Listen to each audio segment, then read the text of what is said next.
안녕하세요. 더 배운 공무원 구호교수 이진호입니다. 자, 우리 이번 시간에는 시상의 전개 방식에 대해서 한번 살펴보도록 하겠습니다.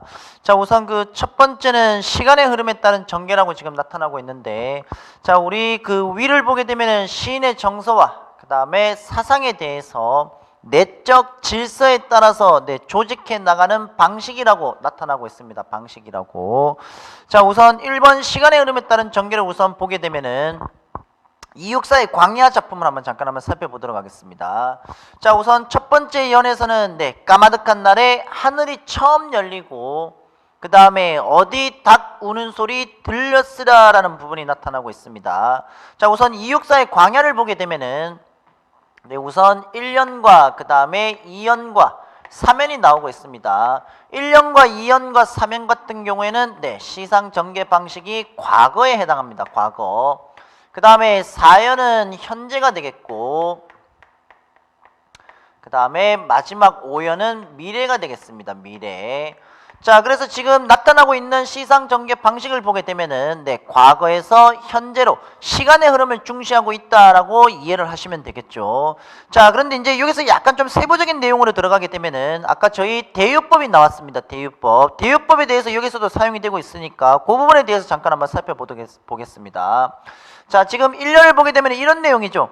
하늘이 처음 열린다라는 것은 세상이 처음 열린다, 말 그대로 개벽이라는 것이 되는데, 이 세상이 처음 열리는 이 개벽, 자, 이런 것을 우리는 닭 우는 소리라고 해서, 자, 세상이 처음 열릴 때 닭 우는 소리 말고도 상당히 더 많았겠죠. 많은데, 자, 지금 이렇게 닭 우는 소리라고 해서 말 그대로 이게 부분이지 않습니까? 부분. 이런 부분을 전체로 지금 표현하고 있는 것이기 때문에 역시 대유법이 성립이 된다라고 볼 수가 있겠죠. 자, 그 다음에 오른쪽에 나오고 있는 들렸으랴라는 부분은 당연히 뭐가 되겠습니까? 들렸다를 들렸으랴라는 의문의 형식으로 바꿨는 것이기 때문에 서리법이 성립이 될 수 있는 것입니다. 자, 그 다음에 모든 산맥들이 바다를 연무에 휘달리다 차마 이곳을 범하지 못하다. 광야의 어떤 신선성, 그러니까 1년 같은 경우는 광야의 원시성에 대해서, 그 다음에 2년은 광야의 신성성에 대해서 얘기를 하고 있습니다. 신성성. 자, 그 다음에 이제 4연으로 내려가게 되면은 지금이라는 특수어휘가 되겠죠. 이런 지금이라는 특수어휘를 통해서 뭐가 되겠습니까? 지금은 눈이 내리다. 즉 지금은 일제강점 속에서 우리가 시련과 고통을 받고 있다라는 눈이라는 부정적인 시어를 통해서 이렇게 내용을 전개하고 있습니다. 자, 그러다가 이제 마지막 5연을 보게 되면은 다시 이제 먼 미래가 될 수도 있는 것이고 또는 가까운 미래가 될 수도 있는 것이고 미래가 되겠죠. 자, 거기에서 지금 뭐가 되느냐? 백마 타고 오는 초인이라고 해서 우리 민족을 구원해 줄 사람 또는 우리 민족을 구원할 자가 반드시 있다라고 단정적인 어조를 통해서 보여주고 있습니다. 그렇게 광야에서 목 놓아 부르게 하리라라는 것으로서 전반적인 어떻습니까? 그 시적 화자가 말하고자 하는 자신의 어떤 내적 질서를 시상전개 방식으로서 과거에서 현재로 이어지고 있는 시간의 흐름을 중시하며 본인이 시적 화자가 강조하고자 하는 내용을 이러한 형식으로 우리가 보여주고 있다는 것, 이런 것들이 바로 시상전개 방식 중에 시간의 흐름을 중시하는 것으로 이해를 하시면 되겠습니다. 자, 그 다음에 이제 두 번째는 공간의 이동이 나타나고 있는데 신경림의 농문하는 작품이 되겠습니다. 공간의 이동은 당연히 뭐가 되느냐? 공간이 이쪽 공간에서 저쪽 공간으로 또는 다른 공간으로 바뀐다라는 것으로 여러분들이 이해를 하시면 되는데, 자, 그 신경림의 농무 같은 경우에는 기본적으로 이 어떻게 보면은 좀 불평등 또는 소외된 농촌, 이것을 이제 강조하고 있는 것으로서, 자, 한번 보시게 되면은 징이 울린다, 막이 내렸다가 되겠습니다. 막이 내렸다. 막이 내렸다 같은 경우는 여러분들 그 하강적인 이미지가 되는데, 하강적인 이미지. 문학에서 보통 운문에서 하강적인 이미지가 사용이 되면은 어떻습니까? 기본적으로 좀 분위기 자체가 가라앉게 되는 것이죠. 자, 그러면서 지금 이연에서는 가설 무대가 나오고 있으면서, 자, 이제 첫 번째 공간이라고 할 수 있는 운동장이 지금 나오고 있습니다. 첫 번째 공간이라고 할 수 있는 운동장이 나오고 있는데, 자, 지금 첫 번째 공간인 운동장을 보게 되면은 앞이 뭐라고 나오고 있느냐? 텅 빈이라고 나오고 있죠.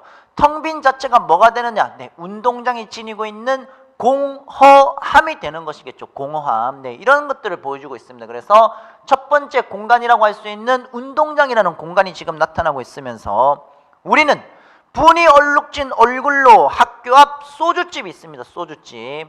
자, 지금 학교 앞 소주집이 나오고 있는데 네, 이 소주를 먹을 수 있는 이 소주집 자체가 뭐가 되느냐?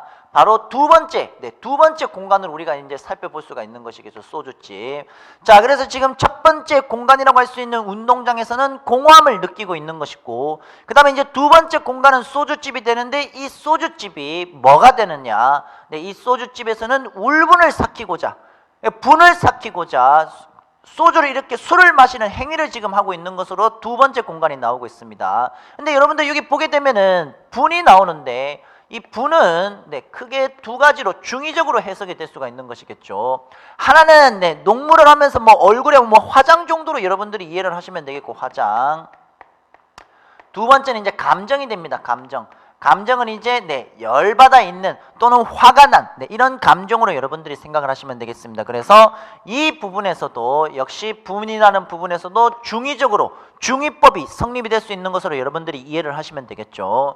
자, 그래서 지금 학교 앞 소주집에 몰려 술을 마신다라는 내용으로서 두 번째 공간이 나타나고 있습니다. 자, 그 다음에 28쪽으로 가게 되면은 답답하고 고달프게 사는 것이 원통하다라고 해서 네, 이 소외된 농민 계층들의 이 울분이 직접적으로 이렇게 나오고 있는 부분이 되겠고, 자, 이번에는 지금 꽹과리를 앞세워서 뭐가 되느냐? 장거리로 나서고 있습니다. 장거리. 자, 뭐 시장 정도로 여러분들이 생각하시면 되는데, 자, 요 시장이 세 번째 공간이지 않습니까? 농민들이 예를 들어서 뭐 한 해 수확물이라든지 이런 것들이 이제 다 함께 모여서 함께 어떻게 보면은 하나 놀이의 일종이 되는 거죠. 악기를 치면서 내 무언가 행위를 한다는 것은 놀이의 일종이 되는 것인데, 그렇게 그들의 한 해 1년 동안 열심히 내 일한 것을 노고를 취하고 한데 모여서 노는 이런 놀이 문화에 누가 없느냐? 젊은 남녀들이 없는 거죠. 젊은 남녀들이. 1960년대 70년대 본격적으로 도시화 산업화가 되면서 어떻습니까? 많은 젊은 남녀들이 시골을 떠나서 네, 도시로 이주하게 되면서 젊은 남녀들이 농촌을 떠나게 되는, 어떻게 보면 이제 사회 구조적으로 농촌이 뭐가 되겠습니까? 소외받고 있는 거라고 여러분들이 이해를 하시면 되겠습니다. 그래서 장거리로 나섰는데 따라붙어서 악을 쓰는 것은 조그만 아이들 또는 철없는 꼬마 여자아이들, 네, 이런 담벼락에 붙어서서 철없이 킬킬대고 있는 네, 이런 내용들이 나오고 있습니다. 자, 그 다음에 이제 밑을 보게 되면 꺽정이가 나오고 서림이가 나오고 있죠. 이 꺽정이 같은 경우는 말 그대로 이제 네, 도적은 도적인데 이제 의적이라고 해서 이제 탐관오리 같은 부정적으로 재물을 축적한 사람들의 그 곡식, 네, 그 곡식 창고를 이렇게 이제 털어서 소위 이제 훔친다라고 표현을 하는 거죠. 자, 그래서 이제 가난한 농민들에게 그때 당시 이제 뿌리는 그때 당시에 뭐 의적이라는 옛날 이야기가 되겠습니다. 그리고 이 서림이 같은 경우는 원래는 뭐가 되겠습니까?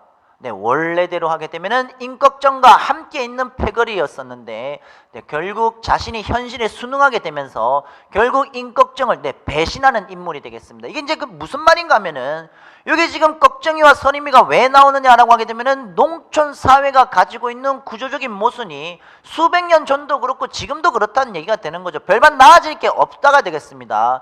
일제강점도 여러분들 이제 공부를 하시다 보면은 일제강점도 특히 1920, 30년대 보게 되면은 농촌을 배경으로 하고 있는 많은 작품들이 나오고 있습니다. 이런 것들이 왜 나오게 되느냐? 농촌 사회가 아무래도 그때 당시에도 경제적으로 어떤 구조 모순이 있겠고, 일제강점 보면은 많은 문제점이 하나로 요약이 될 수가 있겠죠. 지주와 그렇죠, 소작농의 갈등이 되겠습니다. 지주와 소작농의 갈등, 이런 농촌 사회의 어떤 문제점을 이렇게 보여주고 있는 것이 바로 꺽정이와 서림이 부분이라고 생각하시면 되겠습니다. 그래서 산구석에 처박혀 발버둥친들 무엇 하랴라는 것으로서 그렇게 역시 직접적으로 쭉 나오고 있는 내용이 되겠고, 자, 그래서 이제 비료값도 안 나오는 농사 따위야 결국 지어서 뭘 하겠느냐, 이런 말이 되는 것이겠죠. 자, 그래서 아예 여편에게 맡겨두고, 자, 그 다음에 이제 쇠전이 되겠습니다. 네 번째 공간인 쇠전으로 갔다가, 그 다음에 이제 다섯 번째는 도수장이 되겠습니다. 도수장은 소도축장이 되겠죠. 자, 그런데 이 소도축장 와서 돌 때 우리는 점점 신명이 난다라는 것은 어떻습니까? 소도축장이라는 것은 생명을 죽이는 공간이 되는 것인데, 여기에 왔었을 때 점점 신명이 난다라는 것으로서 역시 역설법이 성립이 될 수 있는 것입니다. 자, 그래서 지금 이 농무라는 작품을 보게 되면은 자, 첫 번째는 지금 운동장에서 공허함을 느끼고 있겠고, 이 울분을 삭히기 위해서 뭐가 되느냐? 네, 소주집에서 술을 마시고 있는 행위가 들어가면서 시장에 나가서 농무를 하는데 네, 젊은 남녀들이 없는 겁니다. 그리고 마지막 쇠전을 거쳐 도수장을 갔는데 거기서 점점 신명이 난다라고 해서 글쓴이의 역시 내적 질서라고 할 수 있는 이런 그러니까 정서와 내용들을 네, 이런 이번에는 공간의 이동에 따라 쭉 내려가는 공간의 이동에 따라 표현하고 있는 내용으로 이해를 하시면 되겠습니다. 자, 그리고 아까 여기 지금 과거, 현재, 미래 잠깐 제가 말씀을 드렸는데 여러분들 그 윤동주의 서시라는 작품이 있습니다. 윤동주의 서시라는 작품을 보게 되면은 죽는 날까지 하늘을 우러러 한 점 부끄러움이 없는 삶을 살고 싶었는데 결국 부끄러운 삶을 살았는 거거든요. 윤동주의 서시를 보게 되면은 앞부분이 과거가 나오고 중간이 미래가 나옵니다. 그 다음에 이제 마지막 오늘 밤, 그러니까 오늘 밤 별이 바람에 스치운다라고 해서 네, 마지막에 현재가 되는 것이겠죠. 가끔씩 가다가 이런 문제가 출제가 되면은 네, 수험생 여러분들이 좀 착각을 하는 부분이 과거가 있고 미래가 있고 현재가 있으니까 이게 시간의 흐름을 중시하는 것이 아니다라고 생각하시는 분이 있는데 아닙니다. 시간의 흐름을 중시하고 있는 게 아니라 시간의 흐름을 중시하지 않는다라는 게 아니라 시간의 흐름을 중시하고 있는 것이 맞습니다. 여러분들 미래는 그냥 없다라고 이렇게 생각하시고 미래 그냥 뭐가 되겠습니까? 과거에서 현재로 이어지고 있고 역시 과거에서 현재로 이어지고 있는 거죠. 그렇기 때문에 시상 전개 방식은 무엇이 되느냐? 시간의 흐름을 중시하고 있는 것으로 그렇게 여러분들이 이해를 하시면 되겠습니다. 자, 그래서 우선 현대 문학에서 그러니까 현대 운문에서 가장 많이 나오고 있는 시상 전개 방식 중에 첫 번째가 시간의 흐름을 중시하고 있는 것이 있었고, 그다음에 이번 두 번째가 네, 공간의 이동 정도로 여러분들이 생각을 하시면 되겠습니다. 공간의 이동. 자, 그 다음에 이제 3번을 보게 되면 시선의 이동이 되는데 여러분들 이 시선의 이동이라는 것은 기본적으로 사물에 대해서 이제 관찰하고 있는 것이 되겠죠. 관찰. 네, 그렇기 때문에 시선의 이동이라는 것은 기본적으로 시각적 이미지가 상당히 많이 사용이 되고 있으면서 네, 이미지라고 해야 되겠죠. 이미지 위주로 이미지 위주로 이동하고 있는 것을 네, 시선의 이동이다라고 그렇게 기억을 하시면 되겠습니다. 자, 그리고 이제 4번으로 가게 되면은 오른쪽 페이지에 4번으로 가게 되면은 기승전결이 나오고 있는데 여러분들 이 기승전결은 네, 이게 고전부터 나왔었죠. 고전부터 기본적으로 이 기승전결이라는 것은 한시에서 주로 이제 사용이 되고 있는 것인데 한시는 기본적으로 기승전결로 나타나고 있습니다. 기승전결.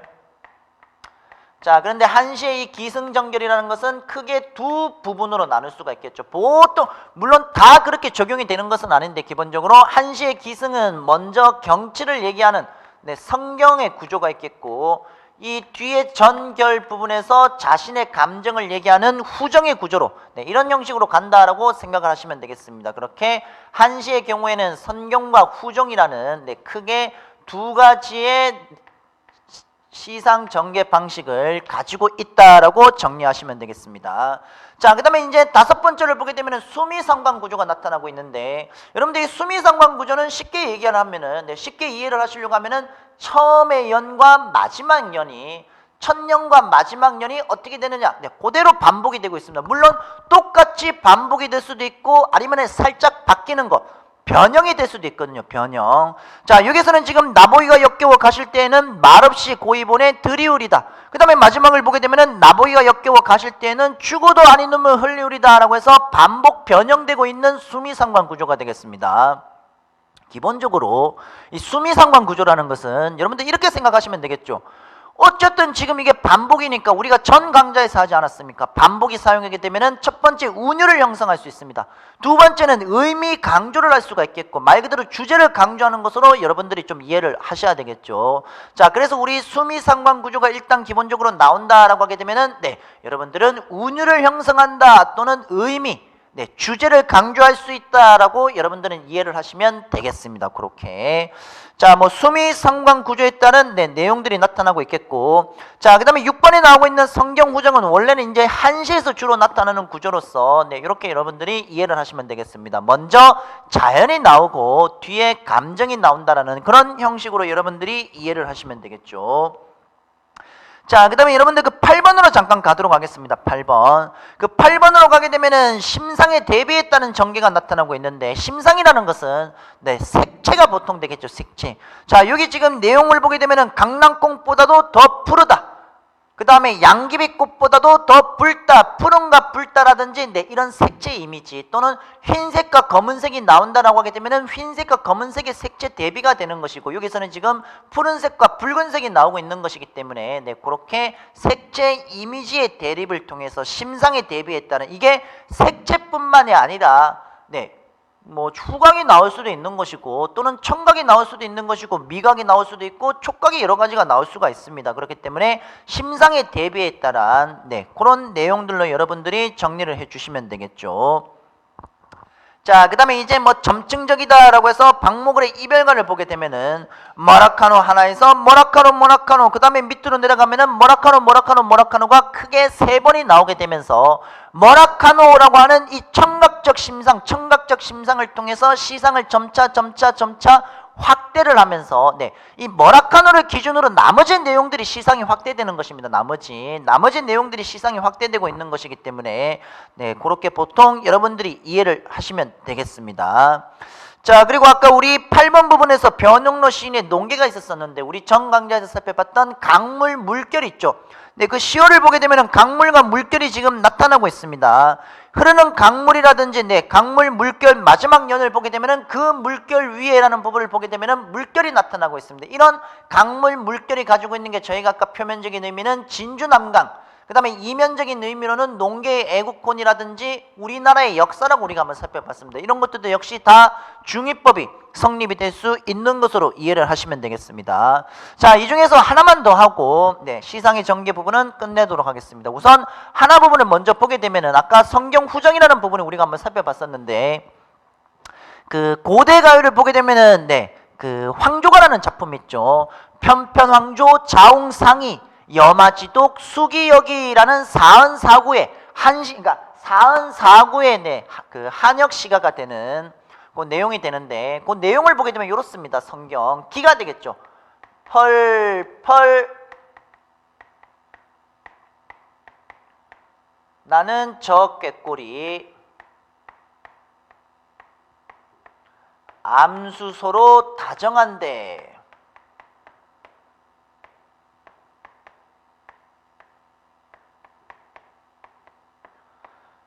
외로울사 이내 몸은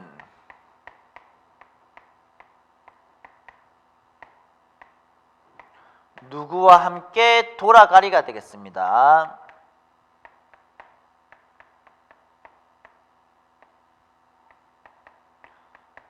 자, 여기를 보시게 되면은 여러분들 여기 보시면은 펄펄 나는 저 꾀꼬리라고 해서 꾀꼬리는 서로 어떻습니까? 다정하고 있겠죠. 그러니까 이 꾀꼬리라는 것은 지금 하늘 천상이라고 생각하시면 되겠습니다. 하늘에는 지금 꾀꼬리가 서로 다정하다라고 해서 이거 어떻습니까? 먼저 경치, 자연에 대해서 얘기를 해주고 있습니다. 그 다음에 이제 이 세 번째, 네 번째를 보게 되면은 후정이 되는데 시정화자는 지금 외롭습니다. 그러면서 이내 몸은 누구와 함께 돌아가리라고 해서 꾀꼬리는 하늘, 나는 지상에 있는 거죠.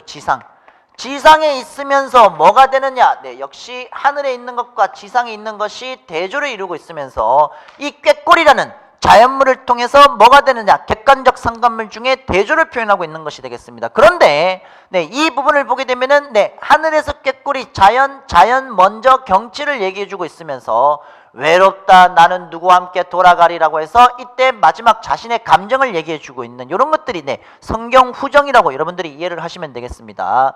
자, 그래서 이런 부분들에 대해서 여러분들이 시상 전개 방식들이 쭉 나타나고 있으니까 이런 부분들에 대해서 여러분들이 좀 고민을 좀 한번 해보도록 하시고, 그러면은 이제 저희 다음 강좌에서부터는 본격적으로 네, 현대문학 이론과 관련해서 현대문학사와 관련된 이론과 관련해서 본격적으로 작품을 한번 살펴보도록 하겠습니다.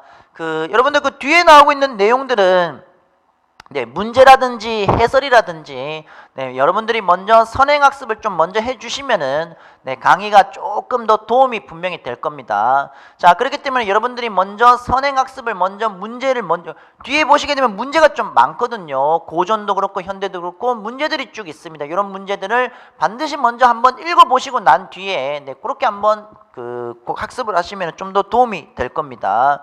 자, 그렇기 때문에 우선 네, 여러분들이 꼭 먼저 그러니까 문제 먼저 풀어달라는 제가 좀 부탁을 드리고, 뒤에 문제를 풀 때, 문제를 이렇게 푸실 때 제가 처음 지난 강좌에서 말씀드린 게 있죠. 지난 강좌에서 제가 말씀을 드린 게 이런 말씀을 드렸습니다.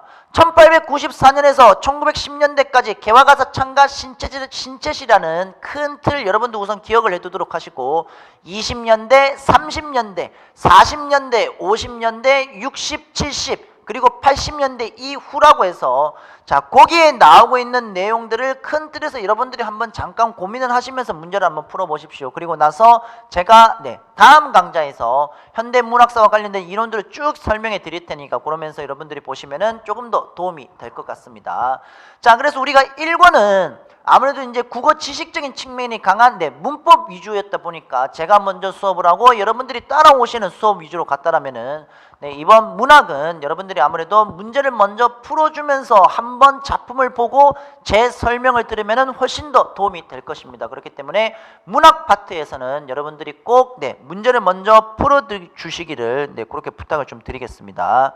자, 그렇게 이제 앞부분 문학사 이론 들어가기 전에 운문과 관련된 표현상의 특징과 시란 무엇인가와 시상 전개 방식에 대해서 저희가 한번 간단히 살펴봤습니다. 자, 그러면 다음 강좌에서는 현대 문학사와 관련된 이론, 이론을 통해서 본격적으로 작품으로 들어가도록 하겠습니다. 자, 그러면 고생하셨습니다.